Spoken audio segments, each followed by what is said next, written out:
What's up, YouTube? My bad, y'all. I ain't even pull up the picture yet. Wait a minute, let me pull up the picture real quick.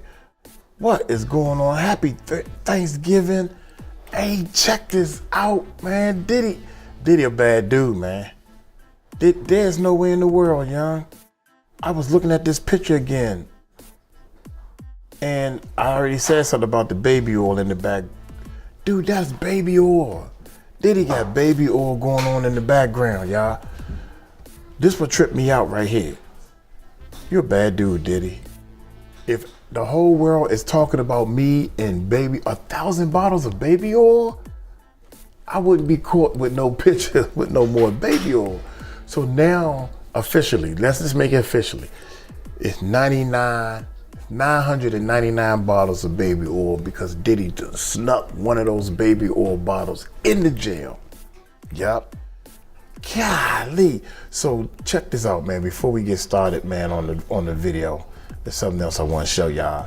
I want to show y'all happy Thanksgiving, and I'm pretty sure Diddy is still in jail for Thanksgiving. And I keep trying to tell y'all, man, I don't know. Diddy is gonna be in jail, man. Whatever the judge gave him, the 50 months, you ain't gotta worry about that. You might as well double that. Yeah. He gave him 100 months, but they ain't want to say that. Trust me, they're gonna be like, damn, Uncle Mike was right. How did he know all this? I put all these pieces together, man, and the pieces is fitting. So check this out real quick, man. I want y'all to see this. Why is that right there? Ladies and gentlemen, so these pictures keep popping up of Puffy in prison. Somebody keeps sneaking pictures and videos of Puffy in prison. All right, we know he in there. Yeah, his whole head gray, he in there. But I'm noticing Puffy is in there chilling, smiling. You know, I could be wrong, but you know, sometimes the best thing that can happen to somebody is going to prison. Because they get away from all other things, well, almost all the things. They get away pretty much of all the things that were bothering them. You know what I'm saying? You get away from everything that was sending you to hell. Now there's some stuff in prison that I definitely ain't trying to deal with. But I'm just saying, you know what I mean? If you brother had a drug problem, you know what I mean? Being abusive with it, because, hey, if don't nothing to fix being abusive towards women is going to prison, because ain't no women in there for you to abuse. If you feel like you want to slap somebody, you got to think about it 2 and 3 times. Look around, but I don't know if I ain't too many people in there to slap. So you got to figure out a way to deal with your anger. Just saying. I could be wrong. I don't know. But I bet you when he get out, after everybody done forgot he in there, he gonna get out, and then it's gonna be like, man, I just had clarity, man. I'm chilling. I'm good. And I bet y'all know Puffy ain't broke, and he ain't gonna do nothing but come out and make some more money. Probably write a book or something. Might even put out a movie about his own experience. Who knows? Who knows? Either way, my stand-up special, anybody want to tell me, is on Tubi right now, and I'm on tour. Go to SchulerKing.com and get those tickets. Holla at your boy, my bad. I had the volume down again. When I'm on the road, it's no gate on this thing, so I like to try to cut out as much background, because I'm a sound technician, and a lot of times I screw up. But anyway, check it out, man. 50 Cent breaks his silence on Diddy and Chris Brown. Alleged leaked tapes. We are at Cooking With. That's all it says, Cooking With. Hit that subscribe button. Hit that bell, baby. Let's check this bad boy out. Here we go, y'all. Here we go. The Puff was like, yeah, like first he was amping him to get stopped. Then he was like, when we gonna get the chance to kick it, like we could just hang out, nigga. We gotta kick it. This is Puff. Okay. You're telling me we gotta kick it and shit. And he was like, why don't we like go shopping or some shit? I mean, like I pay for it. And I was like, so these artists, they're getting asked because that's their ritual, that's their rite of passage to get to the next level. They raped this. They raped this. Videotape it. Then when he in the meeting, they give him a shitty contract. They play the video of him getting fucked by like 3 niggas. Everybody in the music industry that you see that's The internet is buzzing with speculation as new chatter, leaked clips, and bold commentary spark fresh waves of curiosity across the hip-hop world. With 50 Cent speaking out and social media pulling Chris Brown and Diddy into the spotlight, what began as casual industry talk has turned into a whirlwind of public debate where influence, reputation, and long-buried tensions collide. As fans watch major figures trade pointed words and revisit old crossroads, like Chris once considering but ultimately not joining Bad Boy Records, the story now feels less like a missed connection and more like an unexpected twist in their separate journeys. Was it simply a path not taken, or a moment that redirected everything? Yeah, we get into the office, so we do the performance, like, we nervous, but we just do the shit, boom, all right. He said, yeah, I like this too. I don't like this light-skinned nigga up here, this little nigga up here. I said, that's just melted in that goddamn office at 12. I said, look, I mean, look. And you're 12 years old. Yeah. But So, I gotta ask. yeah. Your partner was dark skinned? I mean, I gotta ask. Yeah, my brother. Chris Brown's rise wasn't shaped by who turned him away, but by his drive to keep evolving. Inspired by Michael Jackson, an artistic hero he once described with near spiritual admiration, he pushed himself toward a level of performance that felt almost untouchable. So when a major industry figure like Diddy passed on, signing him early in his career, it surely stung. But Chris didn't slow down. He refined his voice, elevated his choreography, and carved out his own identity.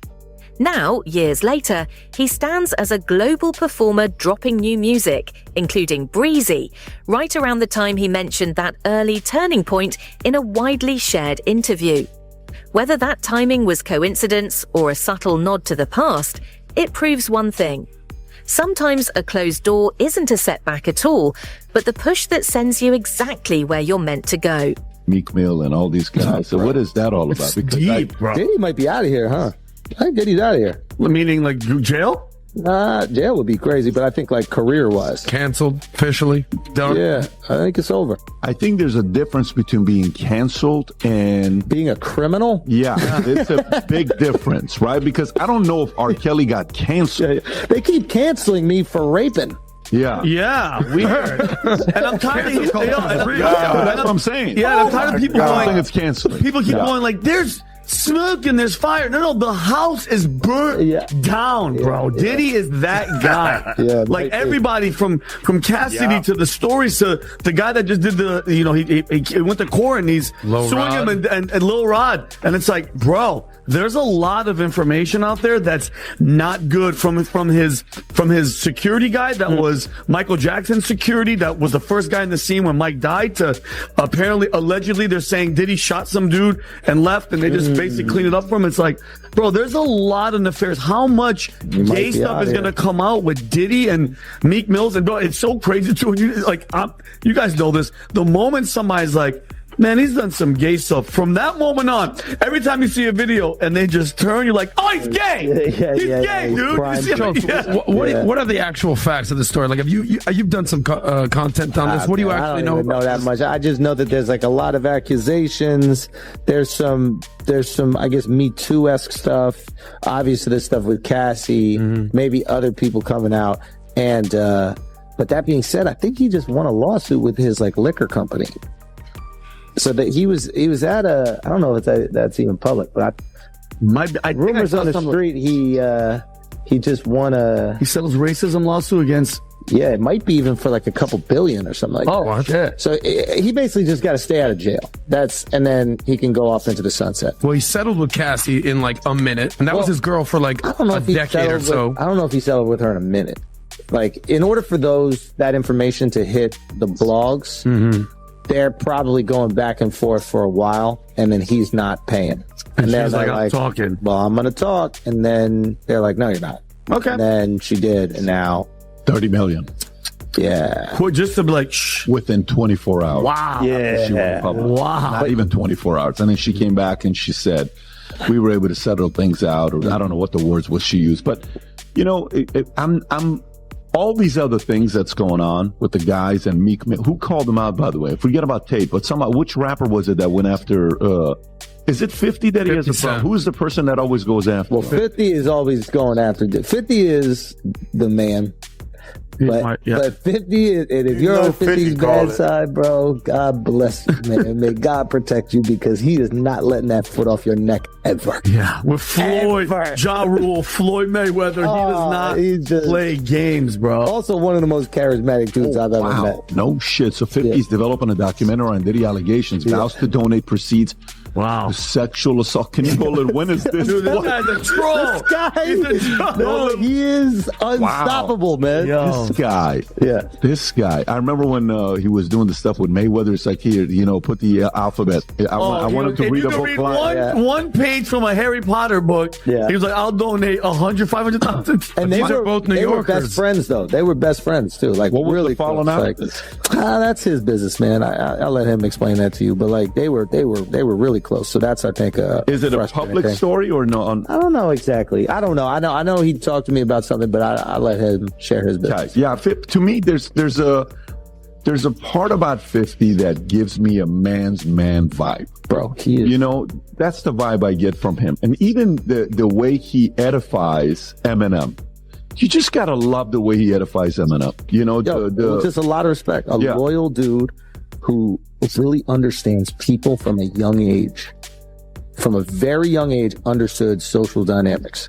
Like, he told me, he's like, yeah, when I was like 12 or 13, I was raised by like old heads, and I was just observing them. You don't get to talk a lot when you're with the old dudes. You're just kind of watching the power dynamics, watch how things work. Man, he told me some crazy story. I don't know if I can share, but I don't think he would be upset. He told me some story about, like, you know, when he first got out of prison or something like that. Like, he had like a crew of guys, and, you know, he went from being the dude, you know, on the block to potentially being lower now, because other dudes rise when you get locked up, but he still had his crew. So he was getting paid whatever he was getting paid to be part of the organization.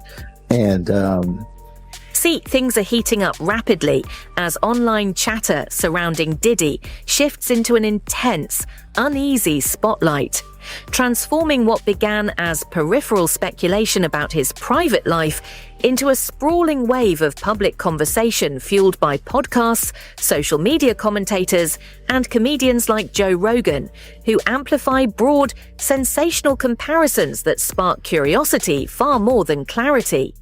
While none of these claims are verified, the internet's insatiable appetite for intrigue and scandal continues to propel the narrative forward, turning casual whispers into viral talking points that dominate feeds and trending topics alike.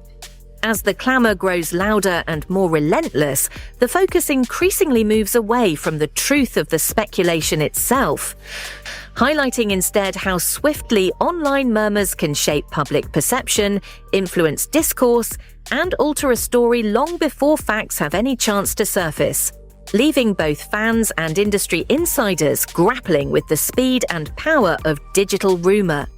There's a reason. If 50 is out here not liking you, there is a fucking reason. He's not just waking up going, to hell with this guy. Yeah. Like, well, you saw that. You know what I mean? And by the way, and you saw the interview where they were interviewing 50, and he's like, it's a podcast, and he's like, this dude during a podcast with 50 and Diddy was like, yeah, daddy, let's go shopping. And he's like, what the fuck are you talking about? Yeah, I'm not gonna let another man take me shopping. What are you fucking talking about? And like, he just doesn't play these games. He just is upfront and honest, and he doesn't play. But that's a really good point. 50 don't like you, man. I'm looking into it. Yeah, exactly. I'm looking into it. Is this it? Is this when he said that? Yeah. I looked at him like, what you just say? Let me move, man, before I do something. You're gonna make me mess up the wedding. Oh, that's a nice gesture. Let me get out. No, dude, you take me. That's what a guy says to a girl. I asked 50 about that. And he said you did the same thing to him. You asked him to take him shopping. Yeah. I thought he needed some clothes. He told me to take. Yeah, no, we're good. We're good. Yeah, that's a good response. Though. Well, Schultz, someone that made a cameo in that video right there was your guy, Charlamagne. I know you've done a ton of content with him. I think you guys did some content recently when you asked him about the Diddy allegations. Yeah. How'd that conversation go with Charlamagne? What are your thoughts on him? Oh, I mean, Charlamagne's the GOAT, man. Charlamagne is the motherfucking GOAT. We've been doing Brilliant Idiots, a podcast, for over like 10 years now, maybe 11, 12, I don't even know. But yeah, he's just the man. He's just the man. To be able to like maintain, being at the top is hard. And to maintain your spot at the top for over a decade. Oh no, even longer. I forget exactly how long Breakfast Club's been doing. And people don't even realize, like, growing up in New York, when we were growing up, it was Hot 97 was man. This is all everybody listened to. So he comes in, some guy from fucking South Carolina comes in and goes on the competing network that's not even competing. It would be like, what is the minor league team for the Yankees, the one that plays in Staten Island or whatever? Nobody even knows. There's a team there's like the AAA team, whatever. It would be if that team ends up replacing the Scranton Yankees. Wilkes-Barre Rail Raiders, Riders, some shit. Who knows? Whatever. Like, that's literally how much of a leap they made. It was, and now Hot 97 is obsolete. Straight up. And I mean, you look at like what's the fact that you guys don't even know it. Like, this was the fucking radio. Hot 97 every day. That's my word. Come on, bro. Yeah. Who was it? Who was the? Everybody and their mother was on Flex, Angie Martinez, Star and Buck Wild. I mean, it was just. And they would have like Jay-Z. Everybody would go in there, promote, talk, crap, drop with that whole beef. It was insane. It was unbelievable. And the music that they played was absolutely ridiculous. Yeah. They played all the hot stuff. So if you like this clip and you want to watch another one, click right here. And if you want to watch the entire podcast, click right here. Let's see what we're doing. Goddamn. My outfit look like goddamn. You alone, another nigga that fit like this. Watch change color, wanna lift my wrist. This is Motel 16 on them lights. Take a bitch on the day, fuck her at night. She got a boyfriend, like, bye, nigga, bye. I'm like, cool, I'm trying to be the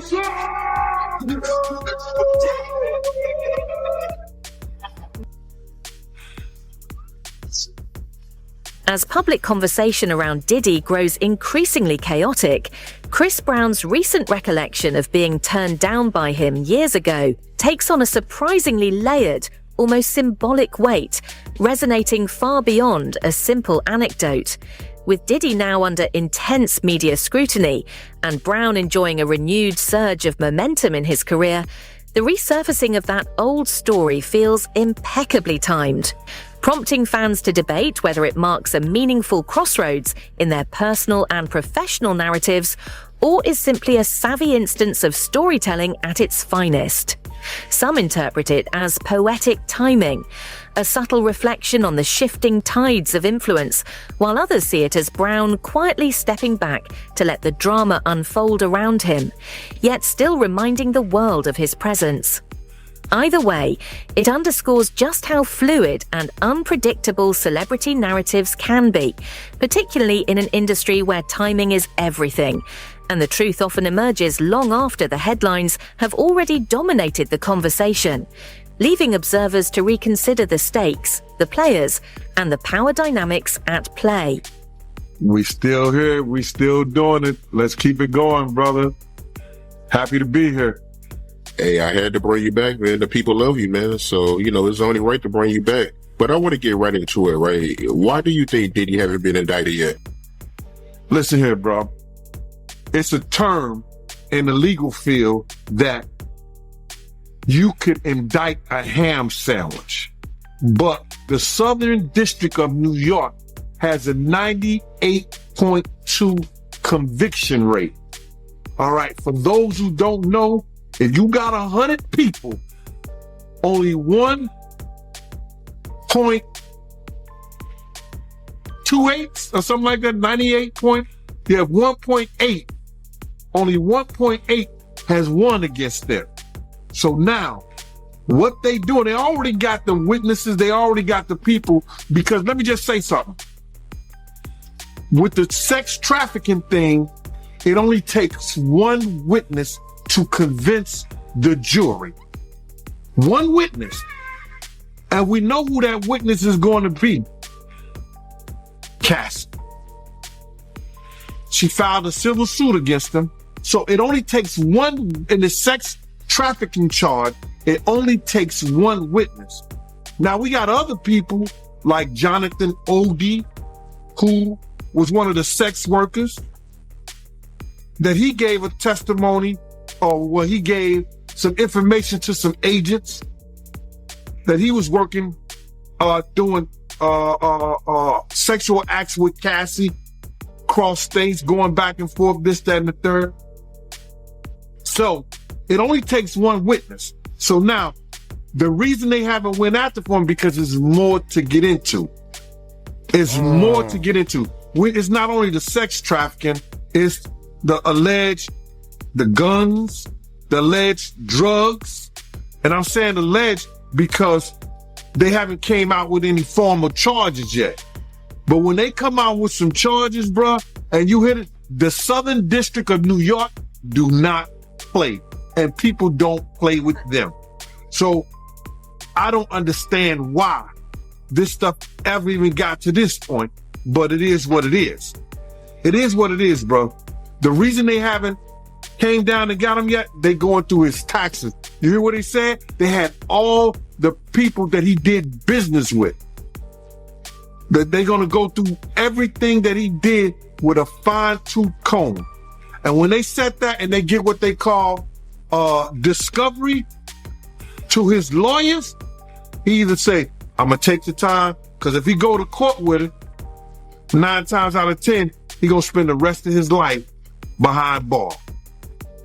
So the reason they haven't did it at this point, it's a lot of paperwork, bro.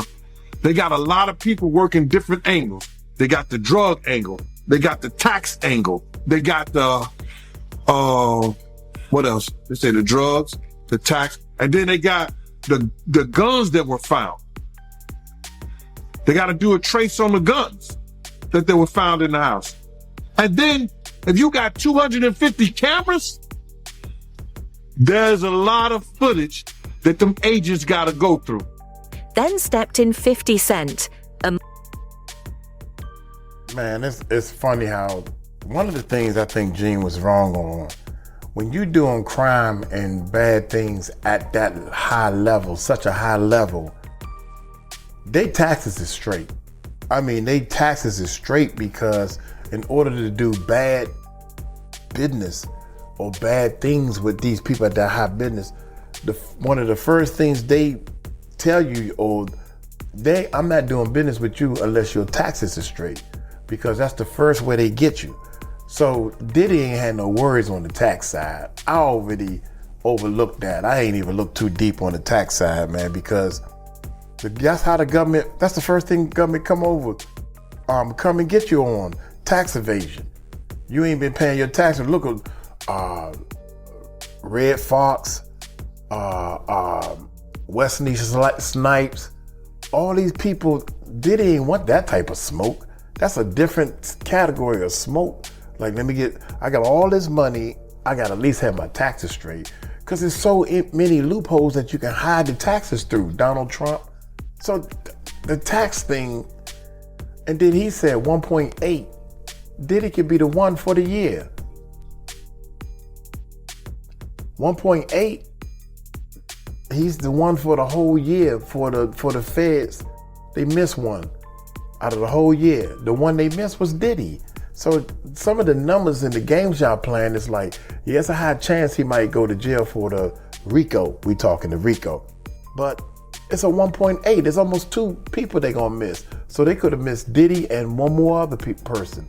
Diddy could be the 0.8 because they got him on something, but they missed him on the RICO. That sounds like a 0.8 to me. And this comes over once a year, man. Whatever case that they done lost, this is their first case for the year that they lost, so they had to straighten up. Come on, man. Y'all gotta think, man. Y'all coming off a little like, oh, he guaranteed to stay. But I know one thing, Diddy gonna be in jail for longer than you think. Got 250 cameras? There's a lot of footage that them agents gotta go through. Then stepped in 50 Cent. a master of spectacle and impeccably timed commentary, who wasted no opportunity to make his presence felt, seizing the moment with a confidence that few in the industry could match. True to form, he unleashed a barrage of sharp, sarcastic jabs aimed squarely at Diddy's larger-than-life persona, all the while hinting that the swirling drama online is far from reaching its conclusion, and that the story still has many twists yet to unfold. Yet, 50's approach extends far beyond merely stoking excitement or feeding gossip.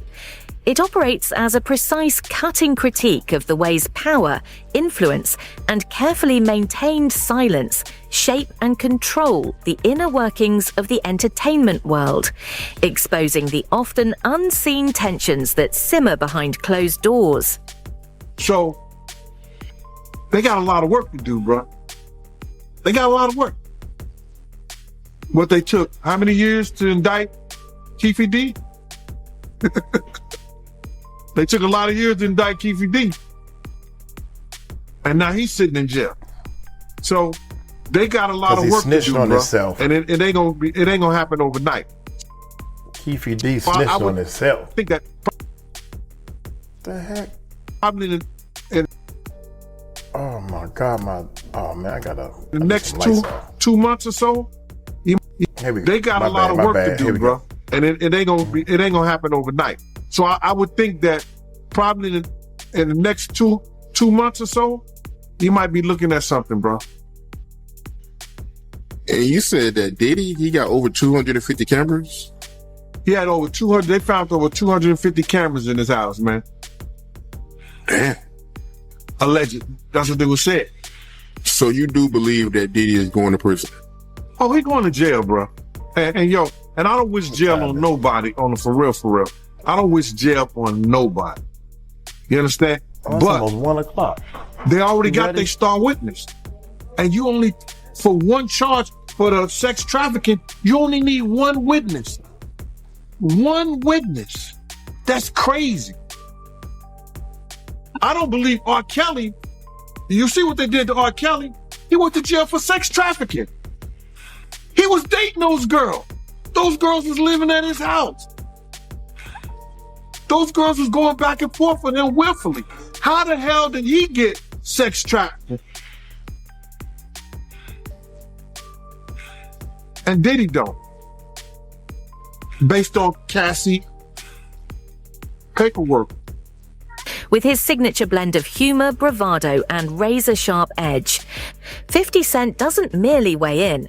He reshapes the narrative entirely, turning what could have been a fleeting moment of celebrity conflict into a deeper, more revealing reflection on the intricate hierarchies, shifting loyalties, and unspoken rules that govern fame, compelling both fans and industry insiders to rethink who truly wields influence.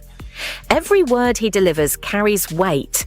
And as always, when 50 Cent speaks, the entertainment world can't help but pay attention, often casting cautious, almost apprehensive glances over its shoulder, fully aware that his commentary has the power to disrupt carefully constructed images, ignite heated debates, and unsettle even the most seasoned figures, leaving no corner of the celebrity ecosystem untouched by his provocative, unflinching perspective.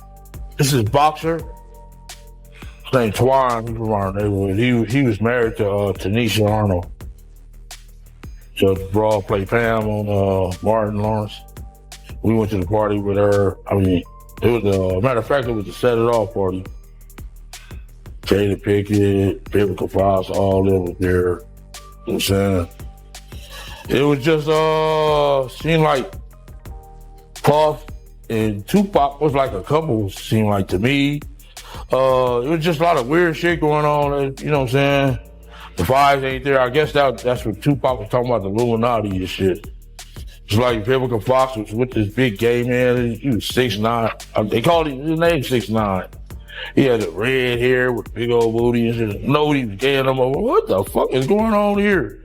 It's just a lot of weird shit, dude. You know what I'm saying? That shit, it ain't right.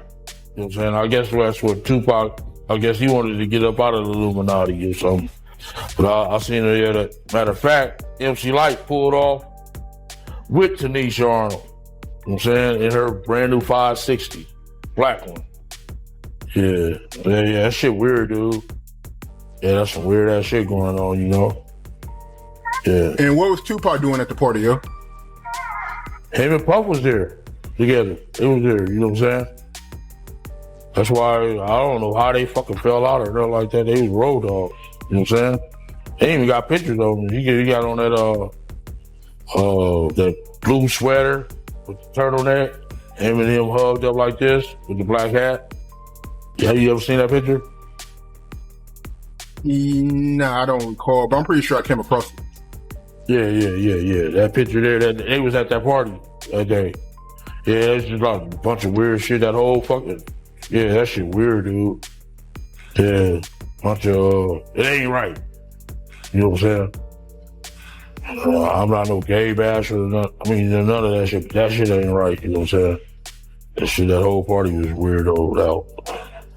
Yeah, it was Jada Pickett. But You saying the whole party was weird. What did you see at the party that made it weird? I mean, I'm confused.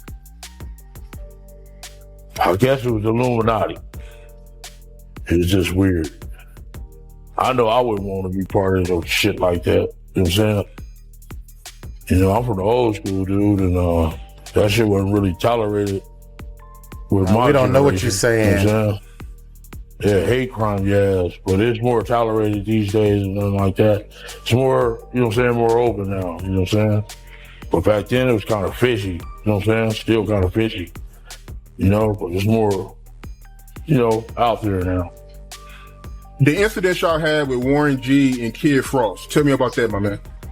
Okay, Kid Frost had gave a party at the House of Blues. One of our big homeboys wanted to go with us. Saying, so he went with us and we said, ooh, you don't need to have fun. This unfolding tension between Diddy, Chris Brown, and the...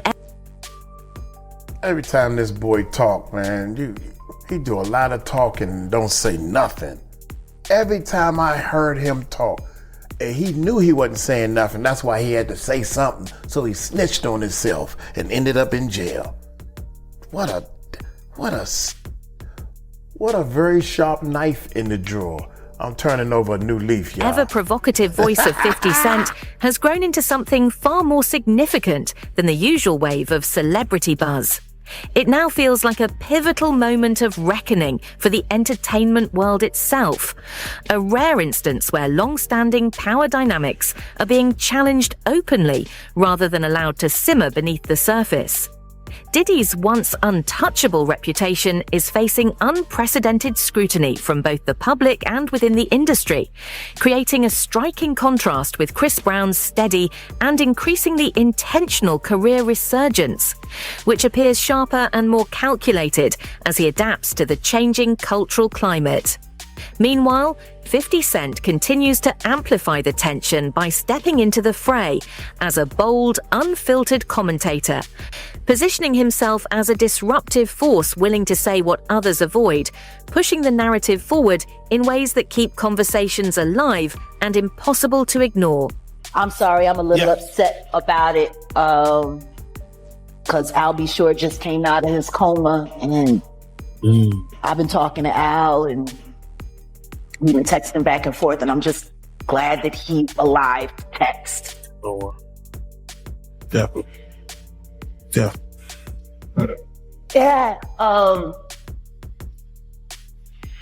But when you think about Kim, I was thinking to myself the other day, Uptown Records started with 5 people. Andre Harrell, Al B. Short, Heavy B, and Puffy. And Kim was the longest working employee because she was there from the very beginning. She was Andre's personal assistant. Kim is dead. Heavy D is dead. Andre Harrell is dead. The only 2 left are Puffy and Al almost died. Isn't that interesting? That is interesting. Heavy D was found dead, face down in the heart attack. Andre Harrell, heart attack. Kim died from pneumonia, but there's the first coroner's report that said that she died. It was ruled a homicide, and they found toxins in her body to prove that she had been poisoned. You know, they have poisons that create heart attack and pneumonia-like symptoms. And then right after that, Al had a meeting, and I was going to meet up with him because we were in Vegas. And then the next thing you know, you want to know what they all had in common, though? The survivors and the late of Uptown Records, they were all writing tell-all books. Andre was writing a book right before he died. Heavy D was working on a book before he died. Kim Porter was working on a book before she died. And Al B. Sure was working on the documentary of his life. And then he goes into a coma. Has Puffy ever been in a coma? Has anything happened to him? He must be the luckiest motherfucker, because it seems like everybody that worked at Uptown Records from the very beginning. Come on. Just him. I guess Al disappointed you. You know, I speak for a reason. At the same time, 50 Cent has stepped forward as a loud, fearless commentator, embracing the role of disruptor and self-styled truth seeker in an industry where most prefer to stay silent or offer carefully measured words. As new conversations arise and old narratives are picked apart, observers are left to wonder whether this moment signals a true shift in cultural perception or merely represents another dramatic chapter in entertainment's ongoing power struggle, a saga defined by influence, ego, and the constant fight for relevance. What remains undeniable is that the silence has been broken in a way that cannot be undone, and now the entire world is watching with heightened curiosity. Yup. That's crazy, man. Wow. I like doing these videos because you get a little bit of information, and then I take what I know and been hearing over and over again, and I add my 2 cents to it. But at the same time, I think like Gene Deal, Gene means well. That's my man. When Gene talk, I listen, period. Jaguar Wright talks, I listen, period. 50 Cent talk, oh man, I'm listening. But you have to be a person that sometimes it's not about talking, it's about action. Like Uncle Mike, that's why I put that album out. I did my own album. Now I'm not saying it's the #1 hit. There's a couple of nice songs on there, a couple of hits. But I had to let these people know, I know my way around in the studio, don't get it twisted.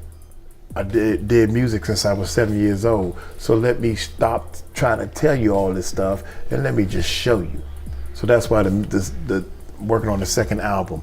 And it started coming out a little better than I thought. So now, Diddy, what can you do?